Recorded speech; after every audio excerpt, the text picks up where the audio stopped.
রাসূল করিম সাল্লাল্লাহু আলাইহি ওয়াসাল্লাম নবুয়তির পূর্বে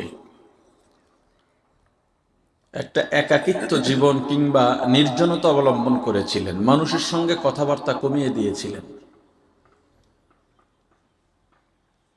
একেবারে শেষ পর্যায়ে হেরা গুহায় রাসূল অবস্থান করলেন। আম্মাজান খাদিজাতুল কুবরা রাদিয়াল্লাহু তাআলা আনহা প্রতিদিন সেখানে কষ্ট করে খানা নিয়ে যাইতেন। হেরা গুহাটা বা যেই পাহাড়টা আছে, এখন ওঠা কিছুটা সহজ, রাস্তাও সুন্দর।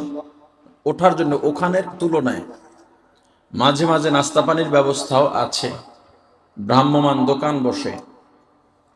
মিডল ইস্টে যারা থাকেন বা যারা হজ উমরায় গিয়েছেন একটু খেয়াল করলে দেখবেন পুরানো পাহাড়গুলো, এখন ওদিকের পাহাড় তো সবই পাথরের।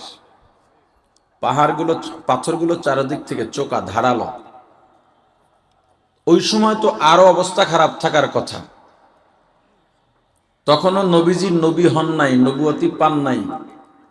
নিজের স্বামীর জন্যে আম্মাজান খাদিজা রাদিয়াল্লাহু তাআলা আনহা নিয়মিত খাবার নিয়ে যেতেন। আমরা যখন হজে যাই বা উমরায় যাই, মক্কা থেকে মদিনায় যাই, কি তালাশ করি? উটের পাল কই দেখা যায়, খেজুরের বাগান কোথায় আছে। অথচ যারা হজে যায় যদি একবার চিন্তা করত যে আমরা যদি গাড়িতে যাই, পার্সোনাল গাড়িতে গেলেও 4.5-5 ঘন্টা সময় লাগে মক্কা থেকে মদিনায়। এই জায়গায় তখন যানবাহন কিংবা সাওয়ারের ব্যবস্থা ছিল না। সাওয়ারি ছাড়া আমার রাসূল এত দূর পথ হেঁটে হেঁটে কিভাবে গেলেন? একটু চিন্তা করা একজন মুমিনের জন্য আল্লাহর রাসূলের মহব্বতে পরিপূর্ণ হওয়া যথেষ্ট মনে করি। মক্কা থেকে অনেকে তায়েফে যান, নিদর্শন দেখেন, ছবি ভিডিও ক্যামেরা নিয়ে ব্যস্ত থাকেন, বিভিন্ন অ্যাঙ্গেলে ছবির পোজ দেন। একটু চিন্তা যদি করা হতো কি দরকার ছিল 70-80 কিলো উঁচা মক্কা থেকে তায়েফ, এখানে নবীজি কেন গেলেন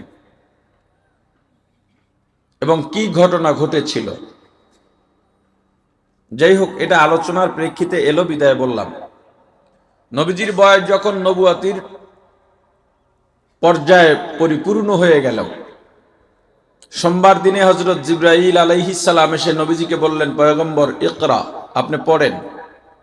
নবীজি বললেন, মা আনা কারি, আমি পড়তে পারি না। জিবরাইল আবার বললেন, পড়েন। নবীজি আবার বললেন, পারি না। এবার জিবরিল বললেন, ইকরা বিসমি রাব্বিকাল্লাযী খালাক। হে পয়গম্বর মুহাম্মদ, আপনি পড়েন যিনি আপনার রবের নামে, যিনি আপনাকে সৃষ্টি করেছেন। সাথে সাথেই নবীজি পড়া শুরু করলেন, খালাকাল ইনসানা মিন আলাক, ইকরা ওয়া রাব্বুকাল আকরাম, আল্লাযী আল্লামা বিল কলম, আল্লামাল ইনসানা মা লাম ইয়ালাম। রাসূলের উপরে সর্বপ্রথম এই 5 আয়াত নাজিল হয়। এরপরে 3 বছরে আর কোনো আয়াত বা সূরা নাজিল হয়নি। 3 বছর পরে সূরা মুদ্দাসসির নাজিলের মাধ্যমে পুরো 30 পারা কোরআন ধারাবাহিকভাবে নাজিল শেষ হয়। এই জায়গায় যে বিষয়টা বোঝার, বুকে চাপ দেওয়ার কথা আছে, ইকরা তাকরারের কথা আছে। আমি ছোট্ট একটু আলোচনা করব একটা বিষয়, শুধু ওই বিষয় রিলেটেড কথাটা বলছি।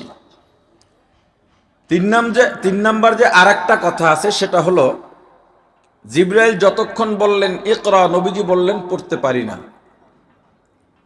কিন্তু জিবরাইল যখনই বললেন ইকরা বিসমি রাব্বিকাল্লাযী খালাক, আপনি পড়েন আপনার রবের নামে যিনি আপনাকে সৃষ্টি করেছেন, তখনই নবীজি পড়া শুরু করলেন। এখান থেকে প্রমাণ হয় জিবরাইল যতক্ষণ বলছেন পড়েন, নবীজি পড়েন নাই। যখনই বললেন রবের নামে পড়েন, তখনই পড়া শুরু করছেন। তার মানে পড়া যদি থাকে, শিক্ষা যদি থাকে, সেটা রবের নামের শিক্ষা হবে। কার নামের শিক্ষা বলেন? আরো জোরে বলেন।